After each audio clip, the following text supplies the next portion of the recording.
This year, as gigs are canceled and stages go dark, it can feel hopeless. Don't let the lights go out on you or your bandmates. Your union brothers and sisters are here for you.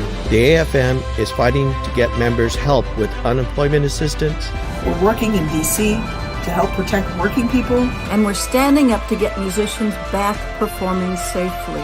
And most importantly, we want you to be healthy both physically and mentally. Please reach out and check in on your friends. It's okay to ask if they're okay, and it's okay to not be okay. We will return again when the curtains call. Until then, stay safe, Stay healthy. stay positive. Find more resources and assistance At AFM.org/. Help. And remember, Together, we are stronger. Stronger. Stronger.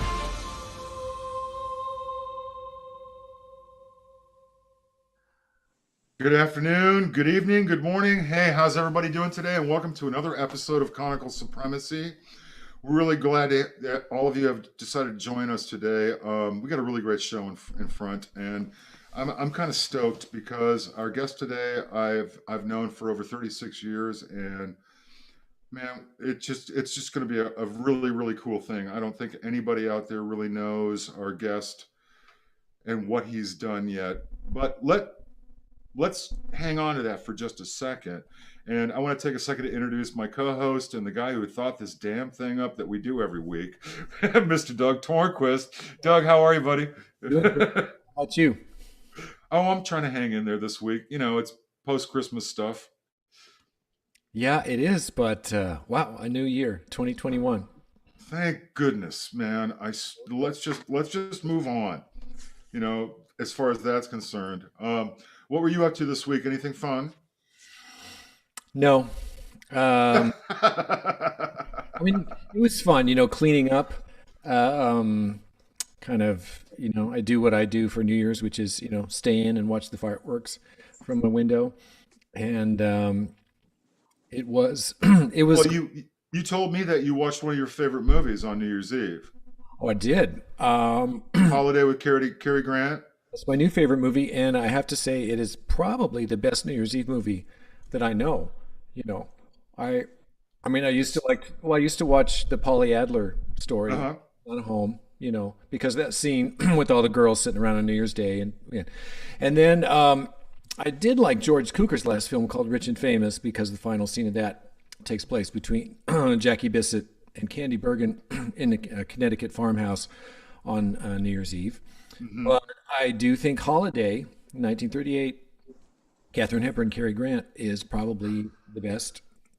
Well, first of all, it's a beautiful film to look at. It was filmed in that just wonderful color thing, and Cary Grant was at the top of his game then too, to be honest with you, I think. But who did the score to that? Was that Bernard, or was that who do you remember who did the score? It's too early for Bernard Herrmann, because his first film here was, I think, The Day the Earth Stood Still in 1950. Are you serious? I didn't know it was that late. I thought he was doing Hitchcock before that. He was working in New York. Uh-huh. And I read that book, A Heart at Fire Center, is that what it's called? A fantastic biography of him. But he was not here in the 30s, and that picture was Columbia. I don't remember who did the score. Tech Sergeant Quinn, you got that? Sidney Cutner. Sidney, did you hear that? Okay. So the staff writers probably fleshed that out, and that's why it's just such a cool thing. Yeah. That especially the old Hollywood thing where, I need parts now. Where's my onion skins? Blah blah blah. I need parts. Because I don't think it's changed any at all. To be honest with you, Doug, the music was always the last thing. It's always been the last thing. Well, still, the music prep guys, when a big film is coming up, they work around the clock. I went into one of the music prep houses here, and I was totally unprepared. It's a large room, and it's nothing but workstations. They could have probably 50 people in there working at keyboards.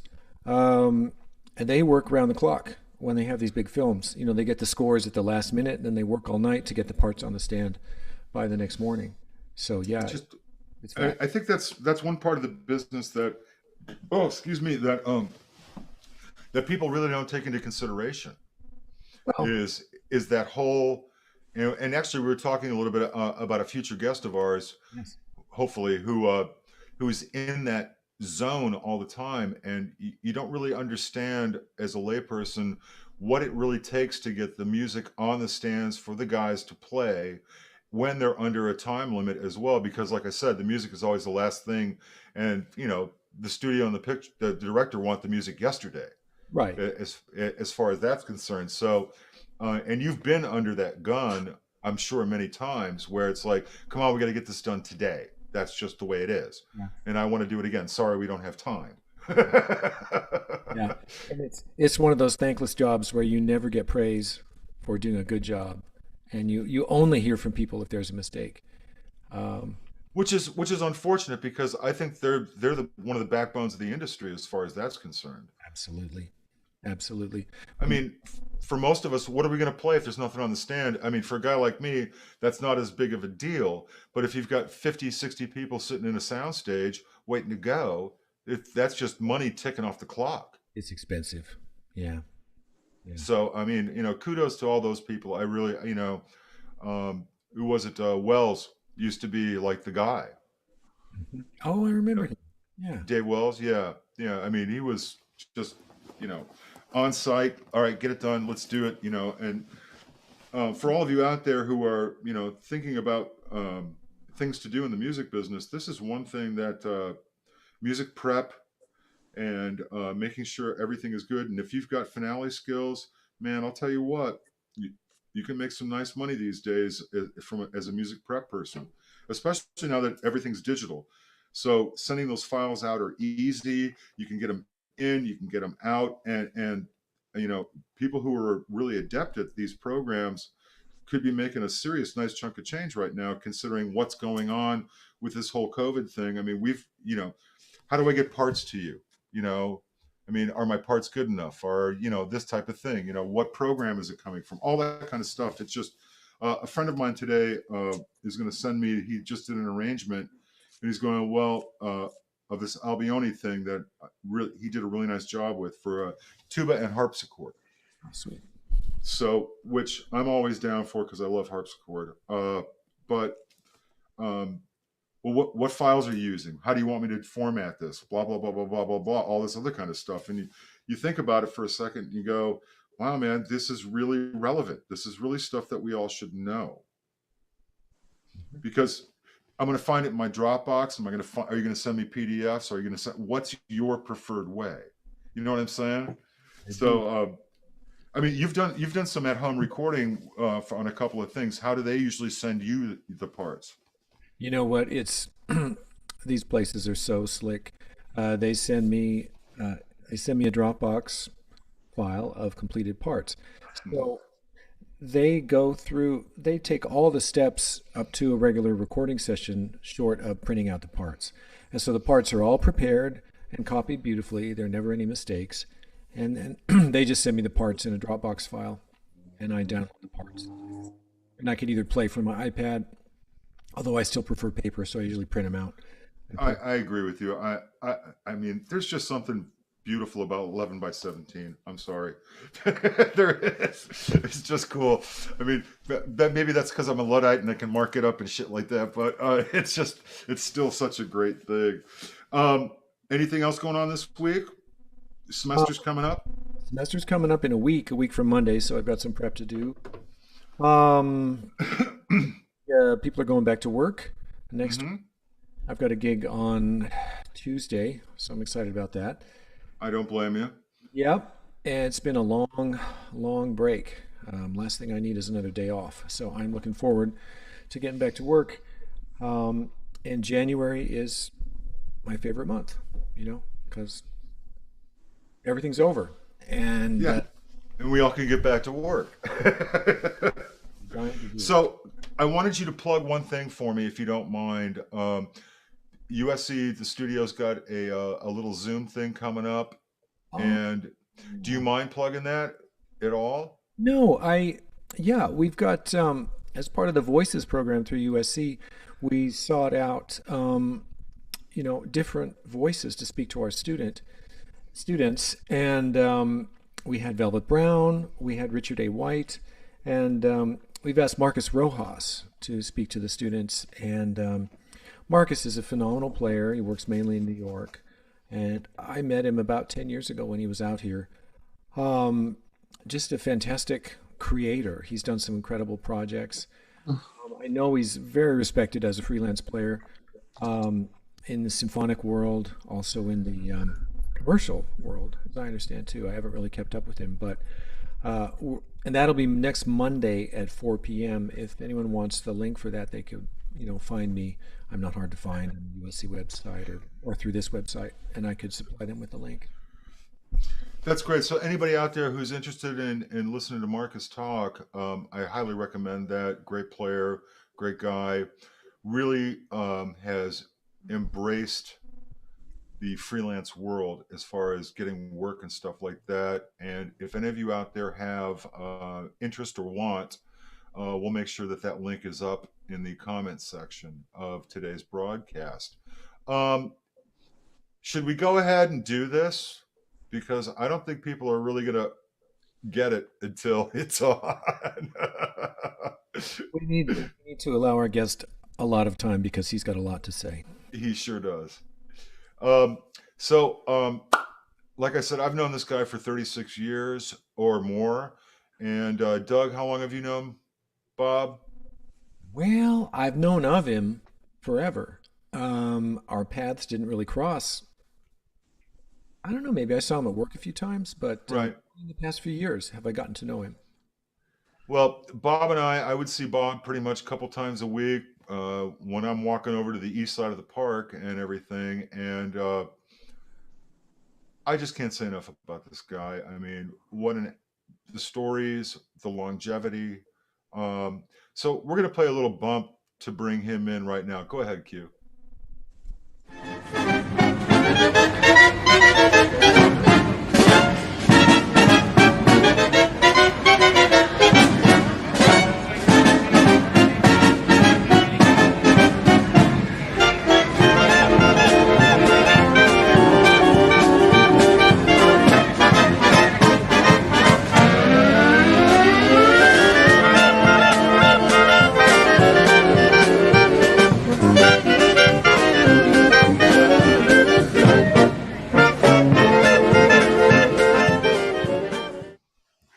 So first of all, my apologies, Bob. Everybody out there, this is Bob Burstein of the Disneyland Band. How's it going? My apologies to the audience out there. That was one of the old clips from a handheld video from the 90s. So there you go. That's why that looked the way it did. But hey, Bob, we're really, really, really glad that you had the time and interest to show up with us today, man. How are you? I'm very well and very, very happy to be here. It couldn't be better, man. We've got a lot to talk about today. And when we were talking on the tech test, I thought it was 40 years, but you corrected me, and it's actually over 45 years at Disneyland, 5 days a week, forever. So you're kind of like me when you got the gig, right? I mean, it was you were coming out of USC, and all of a sudden, here's this gig waiting for you, right? I mean, is that kind of how it went down, or? It's a long and interesting story as to a few of the hurdles that I had to jump over in order to get this job.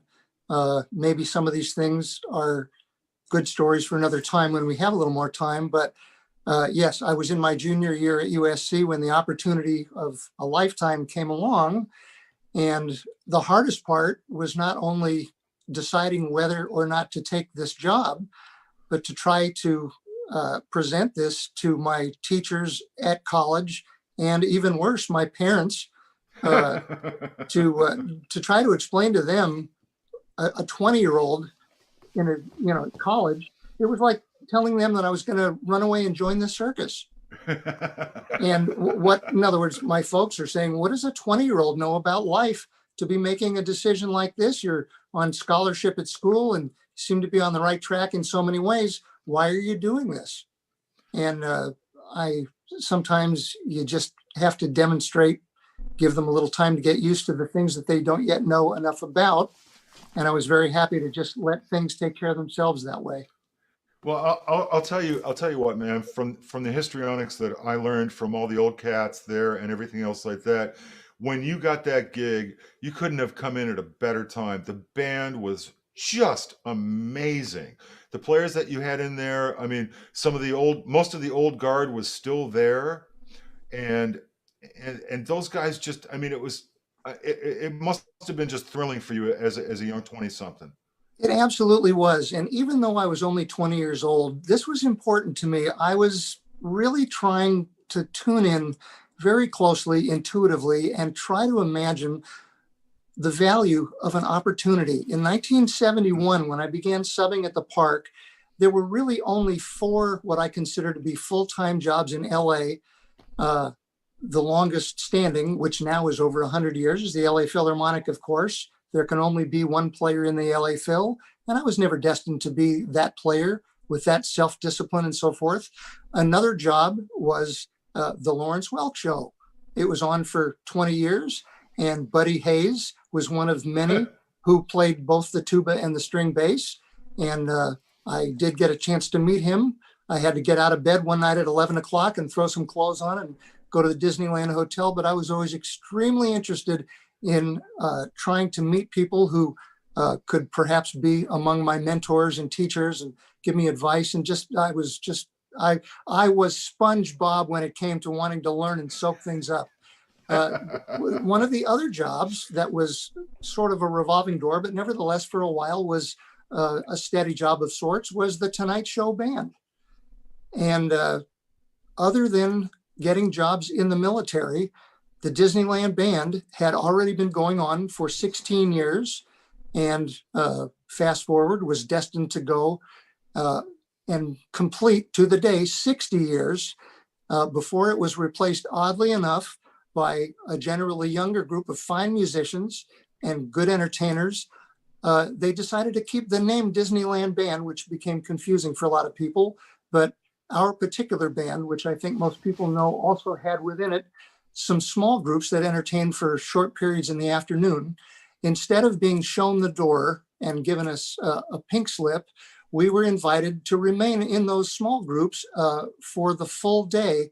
And that has carried forward for several years now. One of the 3, unfortunately, was let go, not for lacking in any quality, of course, but 2 of the 3 smaller groups still remain at the park. I'll talk about that a little later.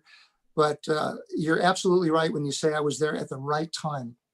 Yeah, I mean, I got the job at 21, and I'm really because the choices that I had to make at that age, I didn't have to make the same type of choices that other freelancers had to make.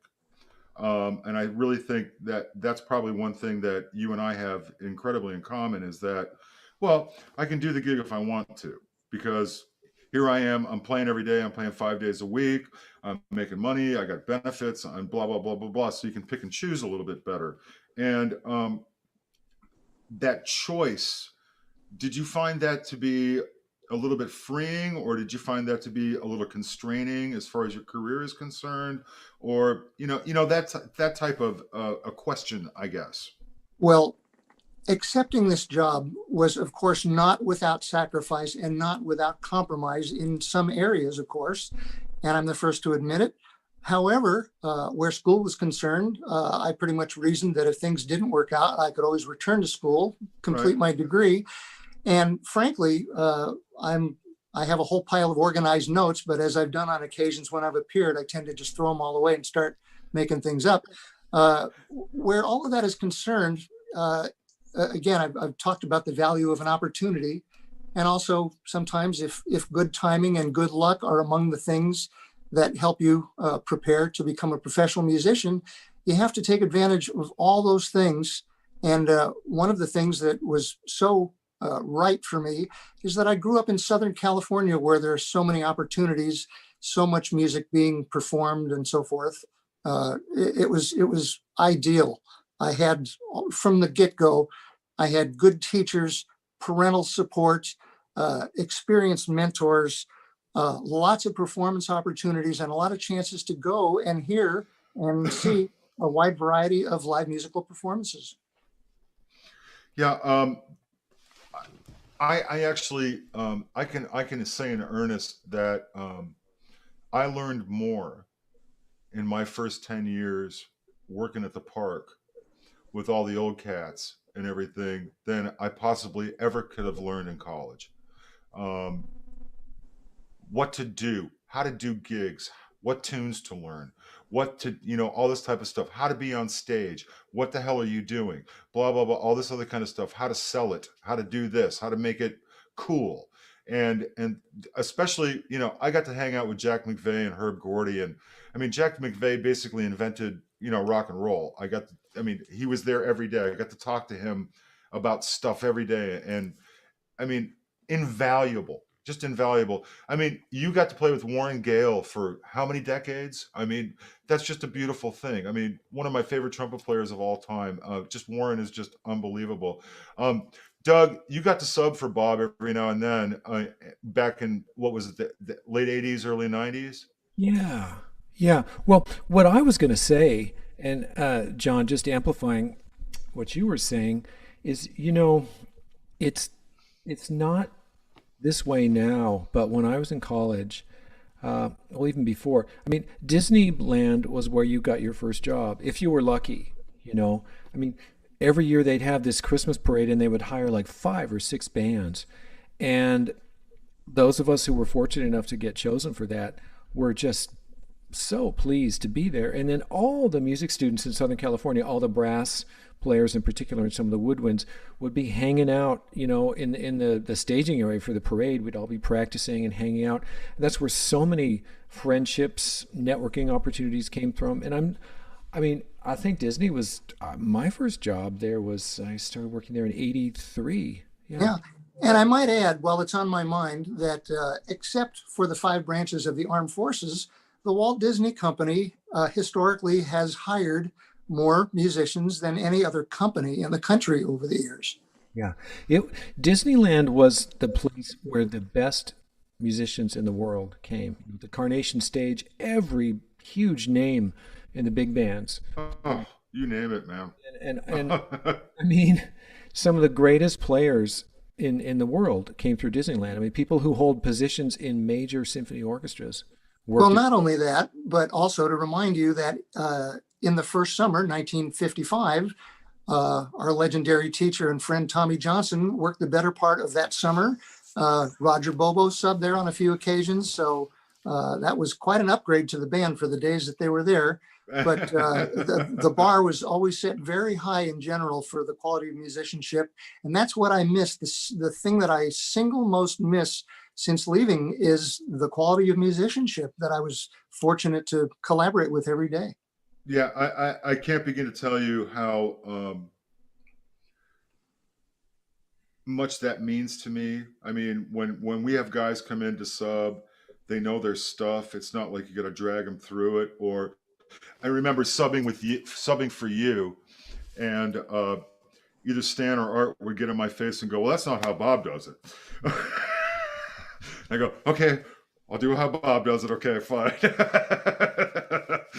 And especially on some of the stuff, on some of the Dixieland charts that Whitcomb did, he'd always write changes in, and you would play the changes, and those guys got so used to how you do it, and you got this young kid coming in playing 4 under, and he goes, "You know what? Take it easy, son.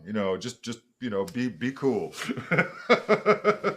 Well, and also to add that at this point in my life, 50 years later, my mission now is, as the saying goes, is to pay it forward and try to give the benefit of my experience and a little knowledge and a little advice to young aspiring musicians in colleges and just whoever I happen to meet. That's really a joy right now, somebody to share some of my stories with and hope that some of it is useful. Oh, you know what? I'm really glad that you brought that up right now, because let's go ahead and show this, and I'd really like to tell everybody out there that, in case you don't know, Disney has a great amount of outreach to stuff, and the Disneyland Band back in the day was used for that type of outreach, and what an absolute difference it made to kids giving back, getting excited about music and playing instruments. And we're gonna play a little video right now, if that's cool with you, Bob. Well, go ahead. I also, very early in this visit, I would like to spend not even 2 minutes, just also describing generally what my duties were in the band beyond being. Oh, you know what? Yeah. We'll do the photos first and then go on the video. Yeah, let's do that right now. Okay. Okay. Because Well, in technical terms, I was, as we are called in the music industry, I was a sideman, and I was a doubler. That is a skill set that many people in my generation and people much older than myself saw the value and the practicality and the efficiency of being able to put a couple of different instruments together. In my case, tuba and string bass and of the associated electric basses. When I was at USC, I was not paying as much attention to the bass because my double major, in addition to education, was bass trombone. And I was very lucky to be able to study with Robert Marsteller and Tommy Johnson at USC. I studied with him since age 13. And at the time that Terry Cravens had arrived and was working on his doctor's degree, I had a lot of opportunities to play the bass trombone in the orchestra. But as soon as I got to Disneyland, that definitely took a sideline to the tuba and the bass. So in addition to being that sideman, I basically at one point became the band librarian, which by itself was a heck of a lot of work, considering the variety of activities and the amount of music that was flowing in and out. After that, a couple of years later, I became an assistant conductor, the assistant conductor. Also separate and apart from my musical life, but still related closely. In 1983, which was 10 or 11 years after I first began there, I became the union shop steward because after 10 years or so, in any job, you tend to have a list of things you like and things you don't like. And I saw the opportunity to become involved with the union and have a direct say in my well-being as well as all of my colleagues. So there were those things, and I was able to sub in no less than 20 other groups over the years, which was fantastic, just little pieces of experience in the other groups. And also, as many of us in the band did, we had opportunity for creative input to help design some of the shows, in my case, to think up names for a couple of groups, to craft a couple of special arrangements with specific parameters. Just everything about the job was varietal, and we always had challenges. We never knew what the next thing would be, which is contradictory to the fact that so many features of the job were so repetitive. But at the same time, we had things come up that I generate to as special events. I could spend a whole hour talking about that, write a book about it. It had both repetition and variety, and it really made things exciting every day. You know, talk about repetition, Bob. I mean, you go through it. I think the audience doesn't really get it, and I haven't really talked about it. But lay down a typical day in the Disneyland Band for us. I'd be happy to do that as the slideshow commences. There we go. See, talk about segue, baby. Okay. Now, this is a wonderful picture. This was taken from the steps of the train station, and this is very meaningful for me. This picture was taken in June of 1971. One of our daily activities, for the most part, was to march down the street and finish our tune at the flagpole, and then play a very varietal concert, several books worth of music, our town square concerts. This particular thing was a staple for us for many years. The conductor in this picture was Jim Christensen. We lost him last year, regrettably, but 3 years from the time this picture was taken, and by the way, this is, as the picture indicates, the cover of the Instrumentalist magazine, June 1971. 3 years after the picture was taken, Jim would leave for Florida in the month of September to take a month to put together the 20-piece band that opened in Disney World. I don't want to belabor you with statistics, but just to give you an idea of the scope of what we're talking about, Disneyland is an 85-acre park. Magic Kingdom in Florida is 25% larger. It's 107 acres. The total Disney property, which now includes 3 hotels, 2 theme parks, and downtown Disney, which is very similar to the Universal City Walk, that entire complex is 510 acres. Florida, which is still not even half developed, is 25,000 acres, which is equivalent to just under 40 square miles, the size of San Francisco. So it's quite amazing, just the comparisons. I was offered the job when I was subbing in 1971, not yet a regular member of the Disneyland Band. I was offered the job to go down to Florida and be in that 20-piece band. And at that time, it didn't make sense. I know that the weather down there is pretty miserable. I have family here. I love being in California for the mountains and the beach. And I just very reluctantly thanked Jim and said, no, thank you. And he said, well, you know, probably in a few months, we are thinking about already enlarging the Disneyland Band here in California to 20 members for two specific reasons. One of them is that we could share libraries in a band the same size. And secondly, since each band has small groups within it that entertain for periods in the afternoon, that would afford Disneyland in California an extra small group to provide more coverage for those hours in the afternoon. So it made perfect sense. And that is how I entered the band as one of 4 additional musicians.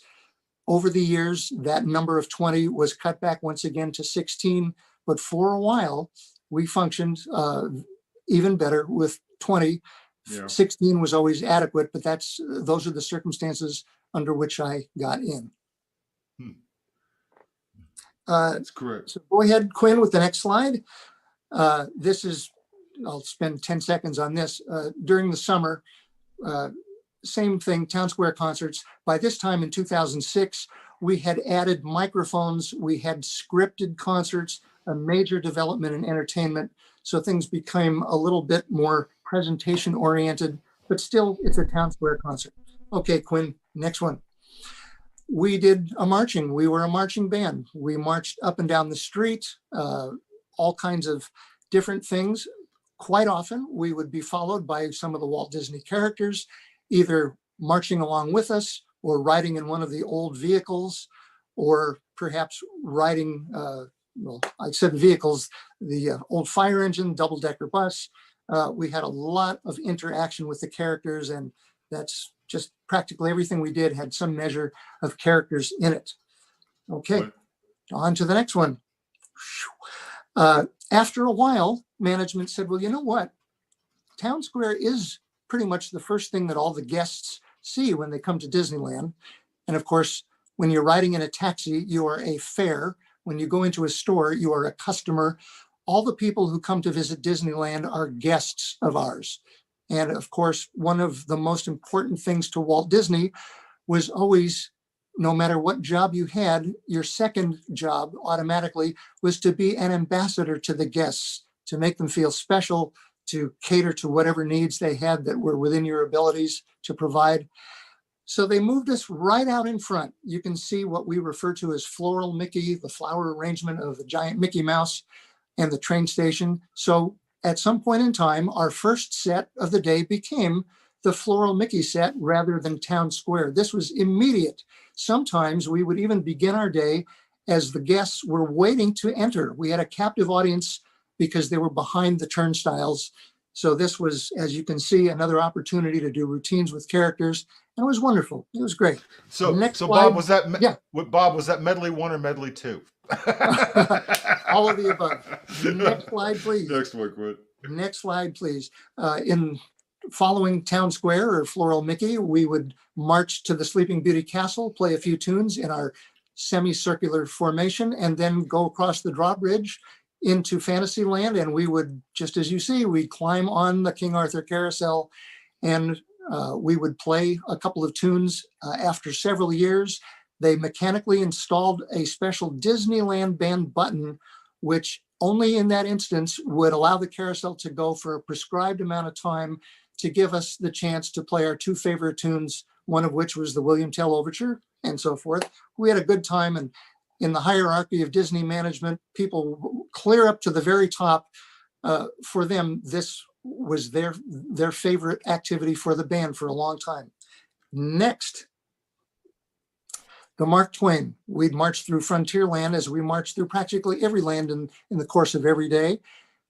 We may stop at the castle to play a tune on the way, but ultimately we landed on the Mark Twain. We had a whole repertoire. All of the titles and repertoire were germane to a 12-minute trip around the rivers of America. When we'd get off the Mark Twain, we would return to Main Street, perhaps by a different route, going through Adventureland or something like that. But the Mark Twain was a pleasure to play on. If you love nature like I do, every spring we saw baby ducks and the whole deal. It was a really nice part of our day. Next slide.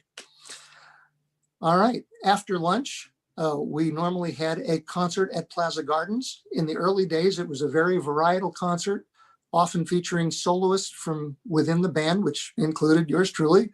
But as the years went by, Stan Fries, who led the band for many years, made it a high priority that we emulate a large number of the famous big bands who would occupy that stage at night for years, usually a week at a time. We also had a special jazz weekend around Memorial Day in May. But John, you and I probably spent countless hours on that terrazzo floor, learning, watching, listening. We had some great concerts on that stage, and nowadays it's been slightly reconfigured. You really cannot put more than a 10-piece band on that stage now because it has a new name now. It's called Fantasy Fair, like its counterpart in Florida, and is used primarily for character shows. There's a big screen that goes around the periphery to insulate that performance from all the street noise out on Main Street. But that was a wonderful venue for the band, and we featured very often our fabulous barbershop quartet, the Dapper Dans. We just had a lot of fun doing character shows, not only concerts on that stage, but a whole variety of special activities at Plaza Garden. Hey, before you change that one, I wanted to tell you one story about Plaza, and it's one of my favorite park stories, and that one is the Basie band was there, and Basie was old, but he was there, and they had another piano player sitting next to Basie to take care of stuff because he was kind of just like conducting and being the patriarch that he was.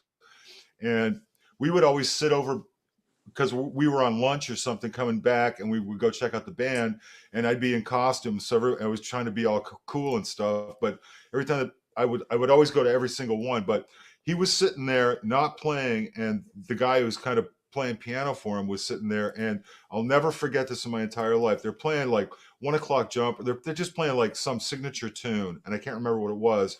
But all of a sudden, the piano part comes off, and Basie looks at the guy and goes, just shakes his head and goes, grabs his hand and pulls it off the keys. And he just turned to him and said, wait. And then he said, now play. Good story. It was probably the coolest thing I've ever seen on a live gig. And especially since Basie is such a hero of mine, it's just was like, and the band was just swinging hard, man. And it's just like, it goes to, once again, like I said, I learned so much by having this job. Oh, it's yeah. Just, it's just amazing. I can't help myself but return with another brief Count Basie related story. And by the way, on his 75th birthday, they made a tremendous ice sculpture backstage and threw him one heck of a party. I remember My story very quickly is that Danny House, a longtime Reed member in our band, when he was very young, became a 5-year member at least of the Basie band that was all black. He was white and young. And on his first night, he sat right next to the legendary Marshall Royal. They didn't have time to exchange pleasantries, but after the first tune, he heard Marshall Royal's 3 first words to him, and they were, push in, son. To me, just to end this particular slide, because I got stories forever. Did you know that that's the first time Jimmy Ford, Jimmy Ford out there is a great drummer that has worked with both Bob and I throughout the years. But I met Jimmy for the first time on that stage when he was playing with Lionel Hampton, when Lionel Hampton was there for the week. So sure. I've known, and that was like when Jimmy, because Jimmy and I are the same age. So Jimmy was like 21 or 22. And I'd been there about a year, and then Lionel's band came in, and sure as shit. And then I think it was like 6 or 7 years later, Jimmy was full time at the park. There you go. It's just At this point in time of the day, this is when we would change. We'd go back to the band room, and this is when we'd begin our couple of hours worth of the various small groups. right. And then after that, as the next slide comes up, Come on, Quinn. we would most often perform our patriotic flag retreat ceremony. There were circumstances under which we did not do this for a while, and that was typically each summer, because beginning in 1972, there was, for a 7 or 8 week period, another very entertaining group of young college students referred to as the All-American College Band, and their appearance at Disneyland had two purposes. They spent the morning in an educational environment where they had the privilege of meeting and working with some of the talented celebrity names in Hollywood, performers, arrangers, managers, and so forth. They got a heck of an education. Then, after their lunch, they would perform their very energetic, all memorized routines with a little bit of dance choreography from about 2:30 or 3 o'clock until about 8 o'clock at night. And they would be paid a stipend for the summer. It was a wonderful experience for them. And just parenthetically, I want to tell you that the band that replaced us, also known as the Disneyland Band, in so many respects was so similar to that band as far as their energy, the nature of their presentations, very closely similar. So anyhow, I will get to the small groups in a bit, but this retreat ceremony was beautifully remade in 2006, the same year that we had what we call our extreme makeover. In all respects, we had microphones and we had scripted this and that. The new improved retreat ceremony featured appearances by veterans and people on active duty in the 5 branches of the service that were called to the flagpole as their respective military theme songs were being played to receive applause from large audiences and so forth. We had the Dapper Dans appear and sing a medley of patriotic songs. It was a thoroughly terrific patriotic ceremony. And for the first year of that redesign, we also had a wonderful photo opportunity for a set of parents who would, they'd pick a child out of the audience, hand him an American flag. And that also pulled at a lot of heartstrings. It was a very beautifully conceived service at the end of the day. But while the American College Band was there for the summer, they assumed that one particular service that we would do at the end of our day, it was only sort of the beginning of their day, but it would allow us to extend our small groups in the afternoon. And for most of the summer and other occasions, we would finish our day in our small groups and not do this retreat ceremony. But it remains to this day to be one of the very most important musical functions. On the days when we were not there, there was a recorded version where the security detail would march out military style and perform the same ceremony with some recorded music. So the only other thing that I want to add to this long list of daily activities, not that we did every single one, was for a couple of years, we became the Saturday night dance band. Imagine that. It definitely impacted the mornings, which we couldn't participate in for a while because we had to begin our day with those afternoon small groups, change clothes quickly to do the flag ceremony, and then get into tuxedos and play 3 45-minute dance sets down the street at Plaza Gardens. A little extra work for me because I had to run down there and set up yet another band with 4-inch thick books of music. But eventually that Saturday night dance, which included New Year's Eve, became the Sunday afternoon tea dance. It was the same book, the same wonderful dancers, but it really gave us relief on our schedule. And also for many of the people in our band, it provided a lot of financial relief because a lot of our band members were accepting a lot of Saturday night work, which they had to go without during this time. So it all worked out very well. And we really had a lot of fun playing music that was relevant for all the big bands you ever heard of or saw. So that was great. Now, if you would play that school concert video, this is something that I'll make a few comments about, but I'd like you to play that video, if that's possible.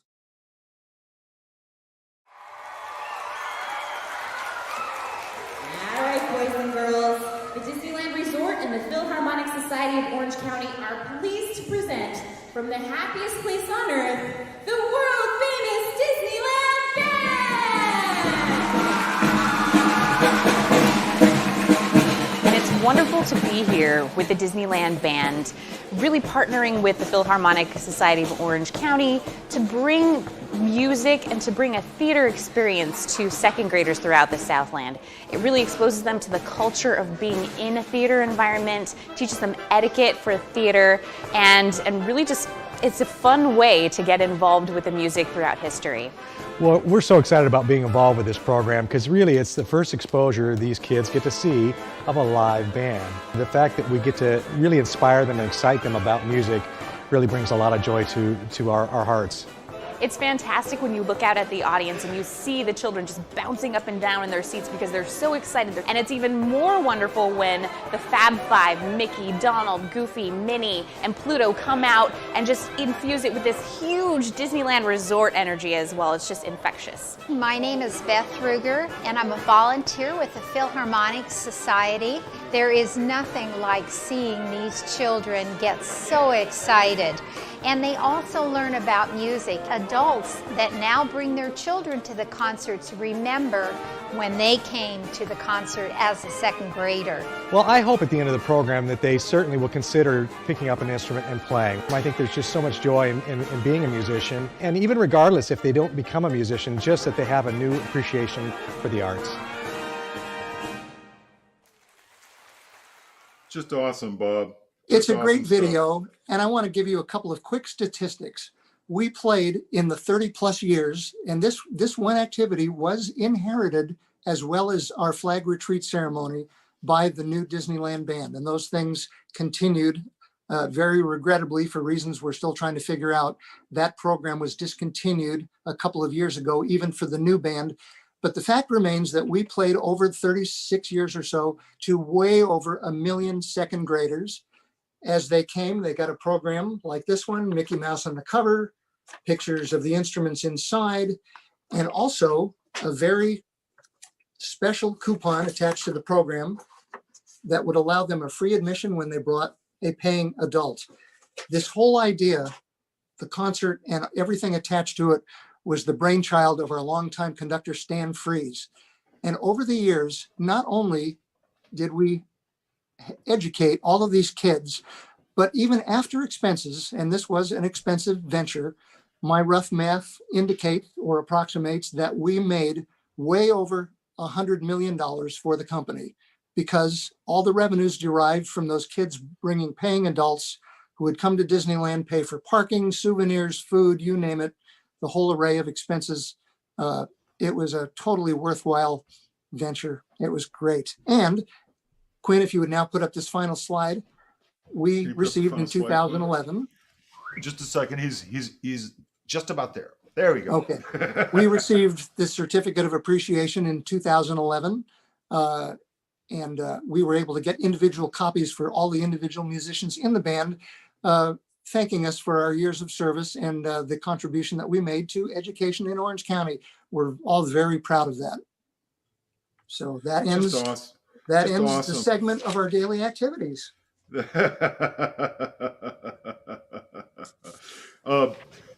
Like I said, working in the D band was probably just a fantastic gig, and both Doug and I got to sub for you. Doug, did you ever get to do any of those school concerts? No, I didn't. I worked in the park a few times with the Disneyland Band.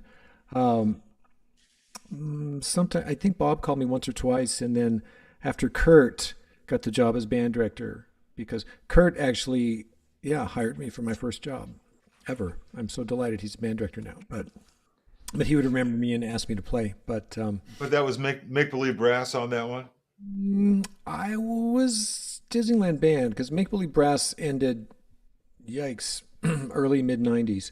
Yeah, well, they used to sub in that too, but I was just wondering because Paul's charts on there are just friggin' just amazing. But and Bob, when I subbed for you, I had to play on the merry-go-round, and that was not cool. I mean, unless you were looking at the chart, I mean, it was like getting ready, especially holding your horn in your lap. It was like getting ready to get sick. I mean, seriously, man. Yeah, it wasn't like any other job. And we certainly went to, we were very concerned about not only the pay situations when it came contract time, but mostly to our well-being and the working conditions. And over the years, we made a lot of progress in our working conditions. I just wanted to take a minute to just briefly describe some of the other locations outside of Disneyland that we played at. Yeah, just go take for a it, minute. man. Yeah. In and around the resort, of course, places like the surrounding hotels, Anaheim Stadium. We did some work at the Civic Center. But beyond Anaheim, we were in parades like the Rose Parade a couple of times, the Hollywood Lane Parade at Christmas time. Occasionally, we'd go to the Disney Studios for various ceremonies. In 1984, when Michael Eisner and Frank Wells arrived, our new managers, they purchased the El Capitan Theater on Hollywood Boulevard. Anytime there was a Disney movie premiere, the band went for ceremonial purposes and played up at the El Capitan Theater. For the school concerts, of course, we were at many concert halls and mega churches. There were 2 occasions that, if we have time, I'll talk about later, where we went on field trips out of town. If we have time, I'll mention those. So lots of different locations aside from just Disneyland. And it was just a varietal job in every respect, whether it was repertoire or venues to play in or activities. Everything about it was varietal. I just can't stress that enough. I'd like to talk a little about the small groups now, if that's okay. Yeah, no, absolutely, Bob. I mean, we got no problem with that. Okay.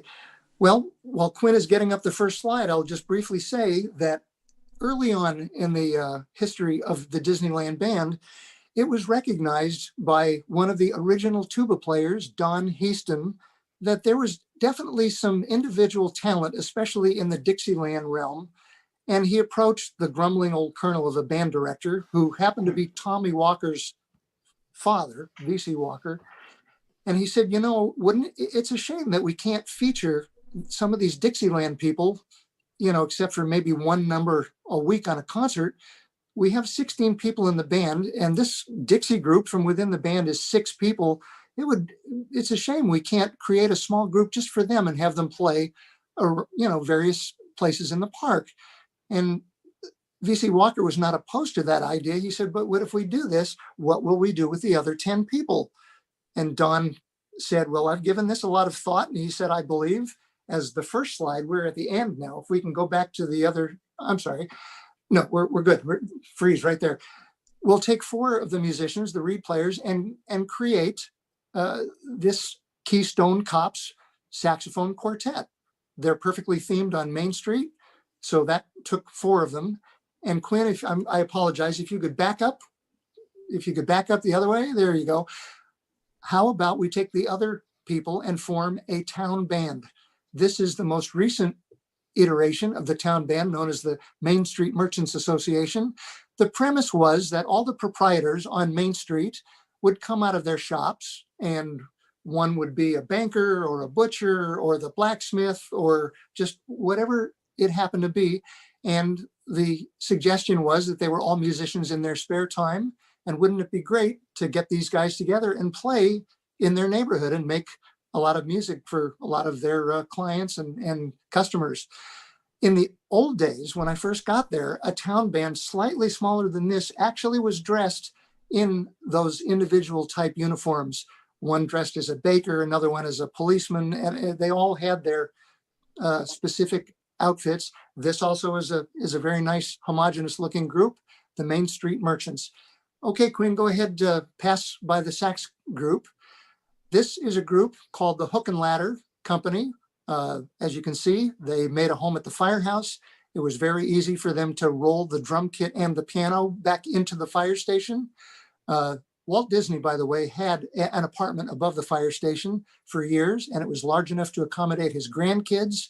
And upon completion of that apartment, he made sure that the fire pole in the firehouse was extended so that it could go through the ceiling into his apartment so that his grandkids could slide down and exit the apartment through the fire department. So wonderful group. unfortunately, they were the ones who no longer are there. I have 3 or 4 pictures of the Straw Hatters. This is my straw hat. I was in this group in many different applications. As the pictures will show, we did shows on Main Street with characters. We'd march back out. Go ahead, Quinn, next slide. In later years, the Straw Hatters, with practically the same outfits, would play on the middle deck of the Mark Twain, and we had a wonderful situation there. There was a piano. For the many times that we utilized a piano player, we had an outstanding piano player in Ray Templin, who was our bass drummer during marching, but he was a heck of a stride piano player and also very worthy during a lot of the big band activities. So we played on the Mark Twain. Go ahead, next slide. And this particular picture, sentimentally, is my last day at work. I was a bit of a character at times. I decided to officially retire on April Fool's Day, 2017. And that was taken the other end of Main Street by the Photoshop.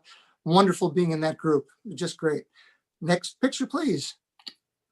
Just to show you that at various times we could place in Dixieland with as few as 4 people. Those vests had matching jackets. We referred to that design as awning jackets because they looked like they were cut out from pieces of the awning on the French Market stage. Yeah, well, guess what, dude? That was my first outfit when I was there, and we used to call them fruit stripe gum jackets. Exactly. Sure. Next slide, Quinn. Go ahead. Okay, the Frontier Brass. What a concept, right? We had something going, for every land, for every occasion. This group didn't last very long. Doug, you may recognize Les Benedict in the Indian outfit there. So we had the Frontier Brass for a couple of years. Go ahead, next slide. This is an important picture to demonstrate just where some of our players came from. This was the first small group that I was in, the 6 or 7 piece polka band. Fortunately, one of our reed players in the band played piano and therefore accordion, so we were all set. The gentleman standing in front of me in lederhosen is Danny Cirilli. In 1939, he was in the low brass section of the Pittsburgh Symphony, which was then being conducted by Fritz Reiner. And Danny sat 2 chairs away from a very familiar legendary tuba player who was with Reiner in that orchestra, Arnold Jacobs. A couple of years later, when Arnold Jacobs left to go and begin his legendary tenure with the Chicago Symphony, he took a lot of his favorite musicians with him, including, of course, Arnold Jacobs. Danny decided at that point in time to come to California and begin a 40-year career as a freelancer and never drove a car. How is that possible?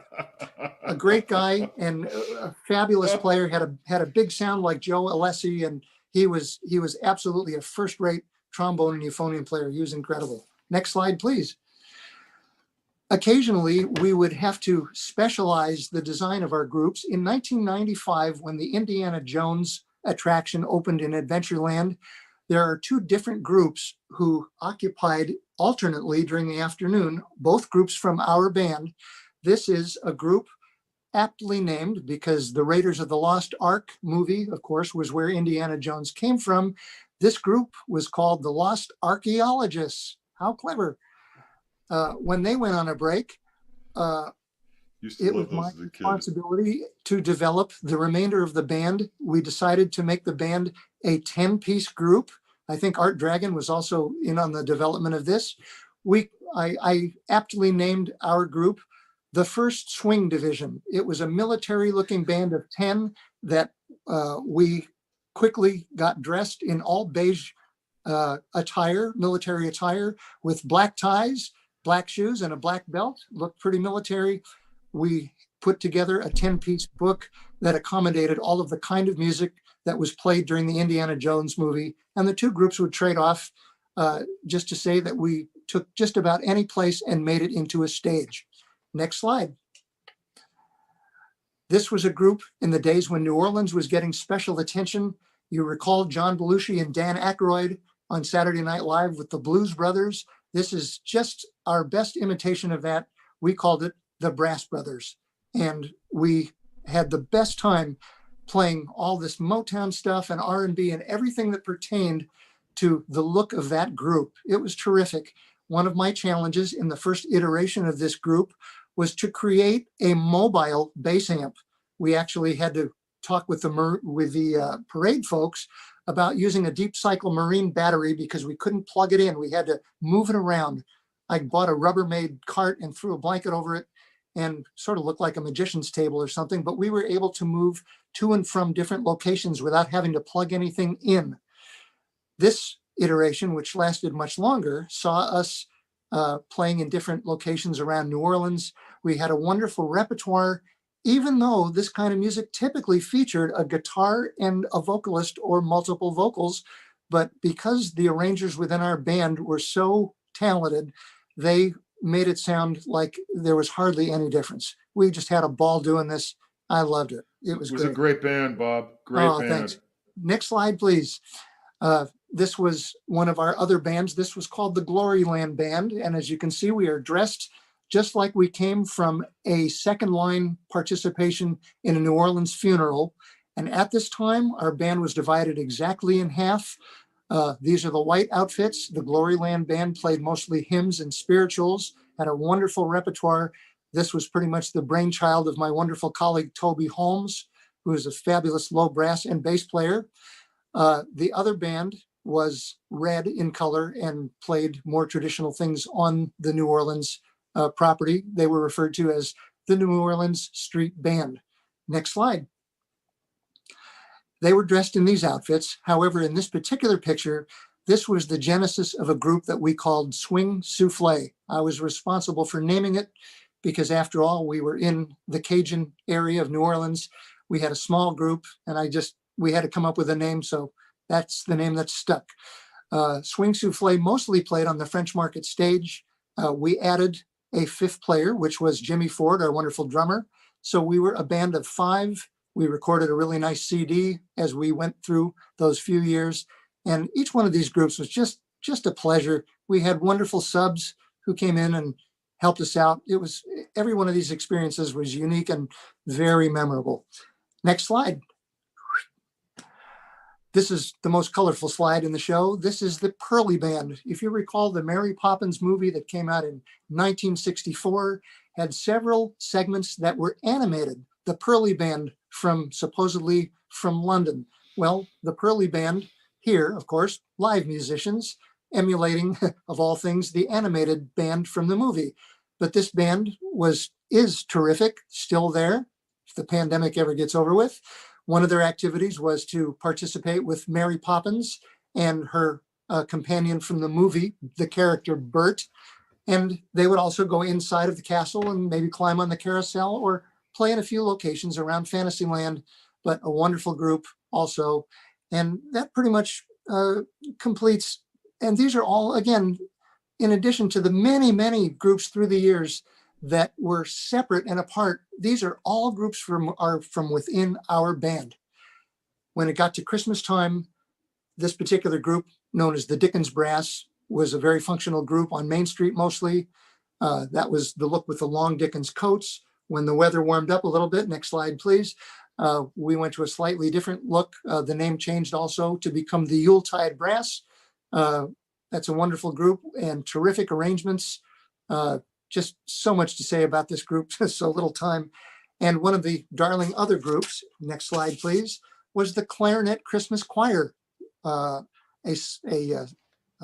E-flat clarinet, 2 B-flats, an alto and a bass clarinet, and some bells. And it was just a darling little group.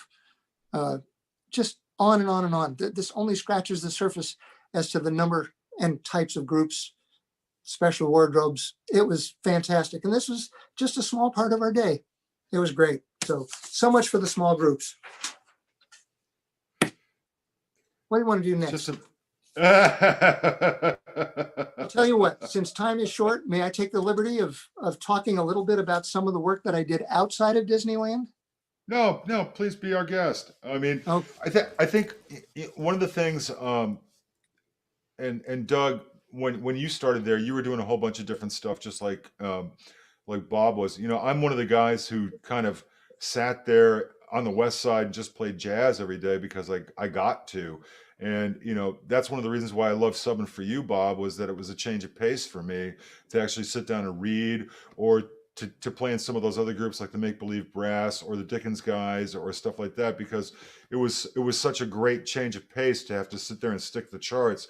But I also remember, Doug, you did a couple of the parades as well, and it's a whole different thing at Disneyland when you do a parade type of thing, because, and you know this all too well, Bob, because usually the D band would be either in the front of the parade or at the back of the parade or something like that. And you guys were like the seasoned pros, but the rest of us out there were sitting there just going, God, when is this going to be done? It's 95 degrees. Come on, blah, blah, blah, blah, blah. And you guys are all looking at us going like, what a bunch of, come on.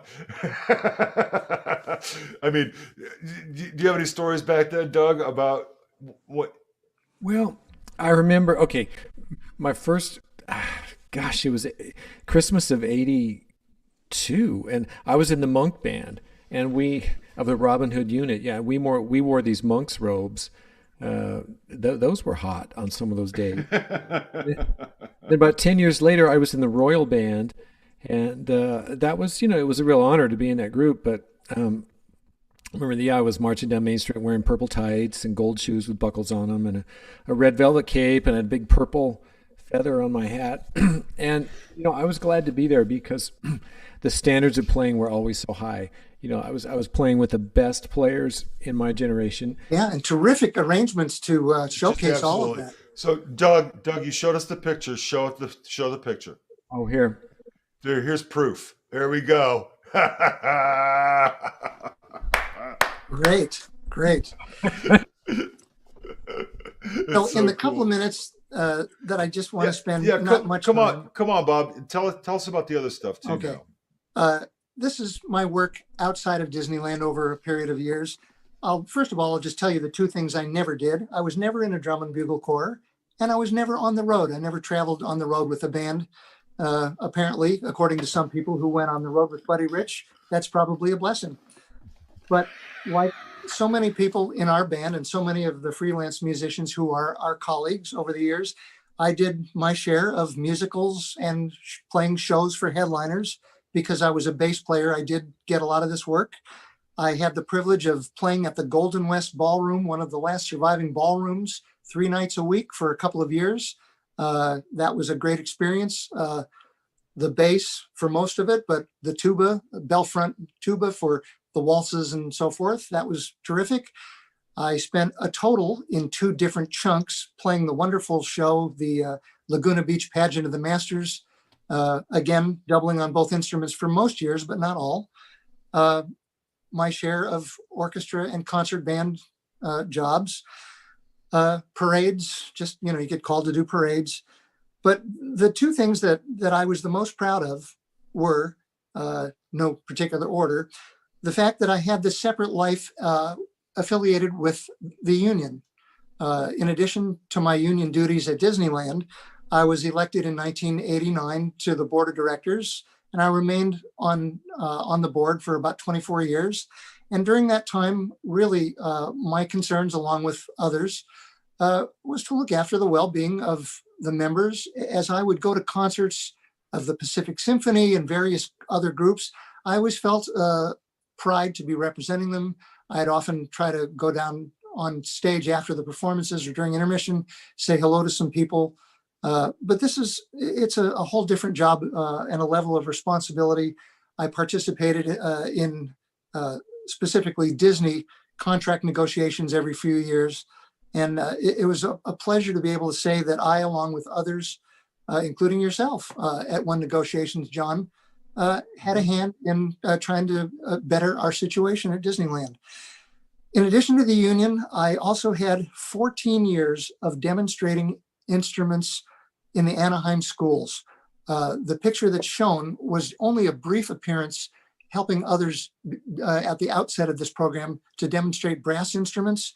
But because I was a violinist for 6 years, beginning at age 7, my particular joy was going around with all 4 of the string instruments and becoming proficient enough on viola and cello. I borrowed those from a high school teacher friend. And I would go around mostly use the string bass as a large teaching aid and talk about acoustics, talk about just all aspects of playing, made it fun. I had a great time doing it, but after 14 years, I realized that it was doing me out of another thing I liked, which was fall vacations. Fall vacations for me were a combination of three things: the beginning of concert season all around the country, the end of baseball, like playoff season, which I was excited with, and fall color. And after a while, I said, I've just got to get out and get more of that. And the concerts at schools came to a natural conclusion. So that's when I started enjoying fall vacations. But again, all of these things just gave me such a varietal life. A few times, the New York City Opera called me to play with them because they didn't carry a tuba player cross country. Got to play a few obscure operas. Everything about this job was wonderful because it gave me so many different opportunities at different things. So that's my freelance in a nutshell. All right. So did you have to play Simbasa? No, I've never owned one. I've never owned one, to tell you the truth. We had a long conversation about that on another show. I had to bring it up, Doug. I'm sorry. I'm sure. Well, Bob, I just want to say also, in talking about doing this show, it's really been emphasized to me that you are, by passion and just your natural abilities, you are an historian. You have an incredible mind for details and facts, and you remember things and you put them in context in a way that you can explain it to people about why things are so important. And I know you also have a really historic tuba hiding behind your right shoulder in that room. I do. I'm sorry that you can't see it as much as I thought you'd be able to, but it happens to be a 1904 Lyon and Healy B-flat tuba, probably made by Holton. And it was played extensively back in the 1960s by one of the then active tuba players in Los Angeles named Clarence Carella. And like many other studio musicians at the time, he was an older gentleman. He had a second job, as many studio musicians did, because the body of work very often was divided among several players. His daytime job was a high-ranking official in the sanitation department of Beverly Hills. No shit. At the very same time, Tommy Johnson, through the years, was spent many years teaching as a music teacher at Sepulveda Junior High School out in the Valley, not far from where I grew up. That reminds me that I have a little note to mention an old method book way back probably in the 30s or 40s. And this is germane because this gentleman who wrote the book named Arthur Amsden, in addition to the exercises contained within this book, he also took the opportunity, since it was his book, to offer a page worth of what he considered to be sage advice to young aspiring musicians. Two particular suggestions stood out for me, one of which, a rather practical one, according to Arthur Amsden: shun alcohol and tobacco as you would a rattlesnake. That was very clever. And the second one that had even more meaning for a lot of people, even today, he was serious when he also wrote, don't fail to learn another trade in addition to your music. What insight, what foresight, what practical knowledge, even though it was kind of in jest. I always thought that had some value, something to ponder. Well, I just want to say you had the dream job, I mean, look without a doubt. I've just been smiling. My face hurts. I've been smiling so much looking at these pictures and the fun you had. And it reminds me of those times I went to Disneyland as a kid and I heard the musicians there and I just thought, how can it sound so good? And it was my dream to work at Disneyland, and I got to, but you did more and you did better than anyone else. And what a fantastic career. Do we have time? Perhaps we need to skip some of the stuff, but I would really like, in addition to playing that last thing before we run out of time. Yeah. We'll do that at the end. Yeah. Okay. I would like, if we are running short on time, I would like Quinn to jump ahead to the miscellaneous photos, which are among the last group. There are only 8 of these. Is that cue? Yeah, that's one of them. That's one of them there? Okay, so let's start there, yeah. Okay, all right. Well, let's go back to the beginning of that. That's about number 3. Okay, there you go. The Emporium, the largest shop on one of the corners of Main Street, paid tribute for many months to the Disneyland Band. Whoops, don't, I'm sorry, didn't mean to fool you there, Quinn. Yeah, let's go back to the window. That's totally on him. They honored us by dressing up 3 of the most popular Disney characters in band uniforms, and that remained in a very prominent window, which could be viewed by a lot of our guests. And it was really a heartfelt tribute to the importance of the band on Main Street. Next slide. One of the most often asked questions is, were there any gals, were there any women in the band? And on this particular day, there were 4 of them, and they were all terrific, good looking, great players. They are pictured here in what came to be our regular Christmas uniforms. And some of these gals, Deb Avery is now one of the heavies in Broadway. She plays every reed instrument known to man. Adrienne Geffen, now Adrienne Murray, played with us for many years, and she is one of the members of the new Disneyland Band now. Cynthia Swanson, wife of Anders Swanson, is a very worthy sax player, and Claire Corshine, one of our trombone players, who travels quite a bit throughout the years on the road with a lot of very fine musical productions. Next slide, please. This was cute. This was Stan Freese's idea. On Halloween, we had the shortest parade. It didn't even last 5 minutes going up Main Street, but he had the nerve, he had the daring presence of mind to go into the magic shop and temporarily borrow enough masks, which had holes to accommodate mouthpieces. And we marched up and down Main Street on that one parade. It shocked the heck out of our managers, so much to the point where when we returned to the band room, Stan had a phone ringing in his office, and he picked it up and said, "Hello?" And there was a long pause, and the manager on duty just said, "Why?" And Stan responded simply, "Well, because it's Halloween, that's why." And he just basically muscled it through, and we all survived, didn't get in any trouble. So one more slide. Years later, we got to have, as with the Christmas uniforms with the gals, we came to have a Halloween uniform. Our Halloween season lasted from practically the day after summer, day after Labor Day, until Halloween itself, which was several weeks.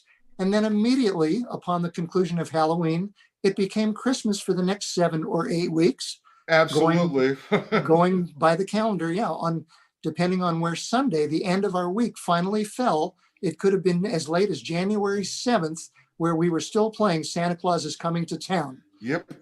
We had wonderful repertoire, but Christmas enough after 7 weeks, right? Okay. Our Dapper Dans, which I talked about before. Sorry, this picture isn't in color, but a terrific group, performed riding on a bicycle built for 4, also traveled up and down the streets on the Main Street trolley, multi-purpose group. This is me dressed up as a beatnik. For 4 years or so, we experimented in the late 80s, not only with a school concert for 2nd graders, but this was a show that purported to do sort of an okay job covering the entire history of jazz. At one point, I had to lay down my string bass and run off stage in the 1 minute that the Benny Goodman Quartet was playing, all groups of ours, and change into this beatnik outfit and return so that we could enter the next phase of music history, which in this case was Bebop by Thelonious Monk, I guess. And then Night in Tunisia, Dizzy Gillespie. We had a wonderful concert, but apparently that one wasn't as valuable. They chose to curtail this after just a couple of years. Go ahead. One more slide. Here we are. This is what it's all about. It's just having fun with your colleagues. If I were to put a label on my visit this morning, I would simply call it fun with music. There was a point in time where school kids were invited to a multifaceted day at Disneyland called Fun with Music. In the few hours they were there, they would be escorted to watch various, at least a minimum of 5 different music groups in rotation. And in one of those rotating spaces, they would attend a music show called Fun with Music, featuring 6 live musicians, an AGVA character playing father music, and the famous voice of Disney announcer Jack Wagner The show began with a timpani roll that went absolutely nowhere except into complete silence when Jack would come on and say, "What if there was no music?" And then a couple of seconds of silence, and he would say, "But that's impossible." And then three gals dressed up as melody, harmony, and fascinating rhythm would come and start entertaining. It was a great show. Only lasted a couple of years, but they were always about education at Disneyland, and I hope those school concerts return someday. One more. Well, that's the end. That's my farewell picture. But Quinn, if you have the ability to back it up to the first of those 8 pictures, I just have to show you what I searched high and low for. Is it possible to go backwards? Maybe one more? I'm sorry. Keep going. I'm searching for it. Well, let's go all the way back. Oh, darn. Well, anyway, I had a picture of my very first day that I was at Disneyland.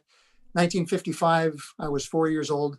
I think that's, Quinn, that's under the lump of history pictures. My mistake, sorry.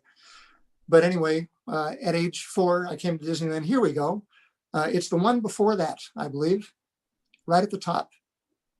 Keep going, backwards. This was just to say that there I am, 4 years old, my first trip to Disneyland, picture with Peter Pan in front of Sleeping Beauty Castle. Going forwards. Can we go forwards, Quinn? To the next one? There we go. John, this is for you. John Noreko and I both have the privilege, like Stan used to say, I got my nose fixed, now my mouth doesn't work. We both had the privilege of attending the Interlochen Arts Academy, the year-round school, enrollment just barely over 400 or so, high academic standards, lots of performance opportunities. The year I was there, our orchestra went down to Chicago to play in Orchestra Hall. We went to Atlanta to play in their new center. Our studio orchestra, which was led by the very worthy trombone instructor, Dave Sporney, went to be a guest high school group at the mostly college Notre Dame Jazz Festival. It was a life-changing experience. And I, of course, preceded my attendance at the Academy by 4 summers at the nationally renowned summer music camp, known as the National Music Camp at Interlochen. So lots of history there.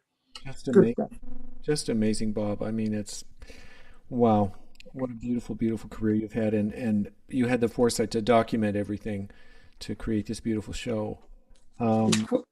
Sorry, Quinn, was there another picture or two in that history collection? Yeah, this is silly, but aside from the carousel and the Mark Twain, in the days of old, the band members would ride on a lot of rides while playing. It was not all about music, it was about fun. Picture our polka band on the People Mover or the Sky Buckets or you name it. Okay, just wanted to get that in there and say that some days we had a little too much fun. This is actually, that picture that you just took away is the real live version of this picture in back of me, which is the original band gazebo before they built Plaza Gardens. This is where we gave, not me in those days, 1955, this is where the first band concerts were held. And instead of dismantling this famous gazebo and throwing it in the trash, it was refurbished and set up at the famous nursery in Newport Beach called Rogers Gardens at the corner of MacArthur Boulevard and San Joaquin. And it's still used for weddings and special occasions. The lights around the perimeter still work, and it's still unbelievable utilized. And it's, for me, it's just a heartfelt piece of history. A lot of history in this place. So, well, it's not just a lot of history. I mean, for me, listening to you talk, Bob, I mean, what an absolutely amazing career. I mean, to be able to do all this kind of things, and then now for you to actually, excuse me, to sit back and enjoy what you've done throughout these years and chronicle. I think Doug's right. I think there's at least 2 or 3 books coming out of you on this stuff. I think so. I think you should do it, man. I think it would just be great to see. One problem we have though is that we're kind of out of time, and we've kind of gone over. And I'd like to thank everybody for showing up today, and especially you, Bob, for taking the time and getting this stuff together so we could actually, all of us can actually see what it was like and what it is like, you know, to work there for so many years. As somebody who's on his 36th year there, and hopefully not going anywhere. Because you and I have talked about this at length. What an absolute cool thing it is to have steady work at some place that you don't mind showing up every day, and that you get to play with some of the best guys in the world every day as well. Yeah. I mean, and you know, corporate politics aside, it's really not that bad of a gig, to be honest with you. No, it's fine. Is there any chance as we leave today that you could play that little snippet at the end of our very last concert? Actually, it's funny you say that, but I was just going to say my goodbyes here. We're going to end up with a great thing that I actually got to see in person. I got to go over there and check it out, and it was the Old D Band's last day, and we're going to play a video on the way out. But I'd really like to thank Doug and see if he's got anything else to say today. Nope, I've said it all. Thank you, Bob. Thank you so much. Bob, once again, everybody, Bob Burstein, and you know, thanks a lot, Bob, for being here today. Thank you so much. And join us next week, same bat time, same bat channel, for another episode of Conical Supremacy. And we'll let you know who that guest is going to be. But once again, thanks to all of you out there for joining us once a week on All Things Tuba. Here's a little bit of the Disneyland Band, their final concert in the park. And everybody have a wonderful day. Talk to you soon.